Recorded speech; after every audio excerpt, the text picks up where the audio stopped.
Bonjour et bienvenue dans cette nouvelle vidéo de Qui de survie l'entrepreneur. Vidéo réalisée par Visionline et le cabinet Vauban, cabinet en intelligence stratégique. Notre objectif est de pouvoir vous donner de l'information sur les métiers qui entourent ce monde de l'intelligence stratégique ou économique, selon le terme. Aujourd'hui, on reçoit Florent qui est un spécialiste de la cybersécurité, puisque c'est un hacker éthique. Alors, qu'est-ce qu'il y a derrière ce terme? À quoi sert son métier? Comment il peut nous aider, nous, entrepreneurs? Nous allons lui poser toutes ces questions. Bonjour Florent. Bonjour Christophe. Florent, vous êtes un viginaute, vous êtes spécialiste en cybersécurité. Aujourd'hui, ça nous intéresse d'en savoir un peu plus pour les dirigeants qui nous suivent.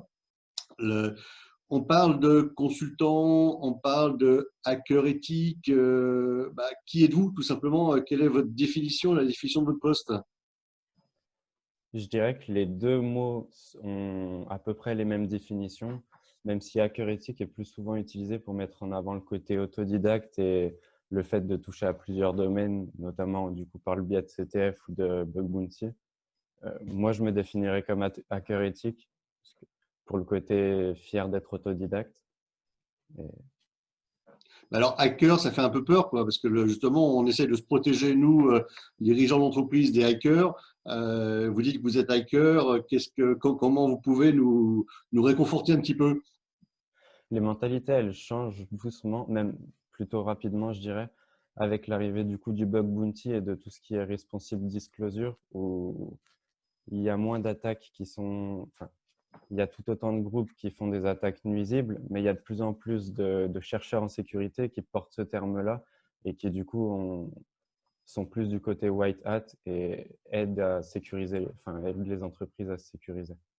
D'accord. Donc, Et en ce temps je dirais de crise où de plus en plus de salariés sont en télétravail, quels sont quand même les risques sur lesquels on peut s'attendre? les risques principaux, c'est de trop ouvrir son réseau pour que tous les collaborateurs ils puissent accéder à toutes les applications internes à l'entreprise. Donc, par exemple, une RH qui devrait avoir accès à l'application de gestion de ses employés, on lui ouvre son application sur un port qu'on expose sur Internet et il pourrait y avoir des exploits publics, du coup, qui pourraient affecter cette technologie ou justement, j'allais dire de simples fuites de données, mais bon, c'est jamais des simples fuites de données, au final, c'est toujours un petit peu sensible. Donc, c'est vraiment ça le risque, c'est de trop s'ouvrir. Et alors vous intervenez comment? Quelle est votre mission? Mes missions, elles sont surtout axées sur tout ce qui est pen test. Donc, on y reviendra plus tard pour expliquer un petit peu plus en détail. Du conseil, surtout en sécurité informatique. J'interviens des fois sur du forensic, mais globalement, je suis centré sur des missions de pen test. Donc, ça sera souvent des applications web ou des applications mobiles, Android ou iPhone.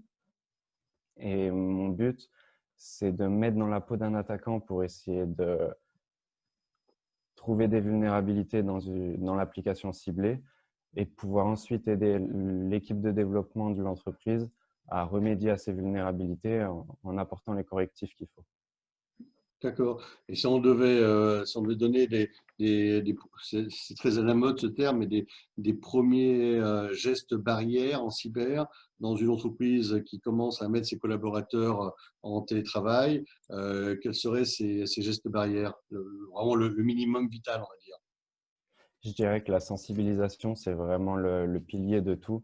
Des collaborateurs qui sont informés, c'est un bon pourcentage de la sécurité de l'entreprise qui est faite, surtout en ces temps de télétravail. Il y a beaucoup de vulnérabilités qui jusqu'ici étaient considérées comme inexploitables, qui reviennent à la mode, entre guillemets, tout ce qui est attaque sur les free Wi-Fi ou les attaques physiques quand on laisse son poste traîner. Avant, par exemple, c'était réservé aux gens qui étaient dans les trains et qui travaillaient et qui laissaient leur poste. Avec ces temps de télétravail, beaucoup plus de personnes sont à même d'aller dans des lieux publics et d'utiliser d'une mauvaise manière leur poste professionnel. Donc J'imagine vraiment, que certains de ces mots ne parlent pas aux dirigeants qui nous écoutent. Est-ce que vous pouvez nous donner je dirais les termes les plus importants et qu'est-ce qui se cache derrière? Qu'est-ce qu'il y a derrière? Derrière le mot pentest, derrière tous ces termes-là. Je vois ça en deux catégories. Il y a ce qu'on appelle plus la sécurité offensive, donc qui va regrouper tous les pen tests en Red Team. Alors, Red Team, c'est quoi? Red Team, c'est un pen test avec des autorisations un peu plus élevées. Donc, on va avoir le droit d'essayer tout ce qui est attaque physique, donc vérifier la sécurité du bâtiment, vérifier la sensibilisation du personnel à ne pas laisser entrer n'importe qui.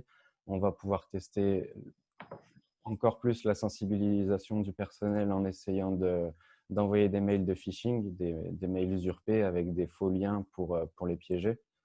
Ouais. Donc, Red Team, c'est un pen test augmenté, je dirais. Mhm. Et de l'autre côté de la balance, en termes que j'ai utilisés tout à l'heure, il y a l'aspect Blue Team. Et ça, c'est vraiment la capacité en sécurité défensive, donc aux équipes de développement à avoir des bonnes pratiques en développement et aux équipes réseau à être vigilants et réactifs en cas d'attaque, à pouvoir maintenir à jour les différents produits qui sont utilisés. Donc, il y a ces deux familles qui sont identifiables dans la sécurité informatique.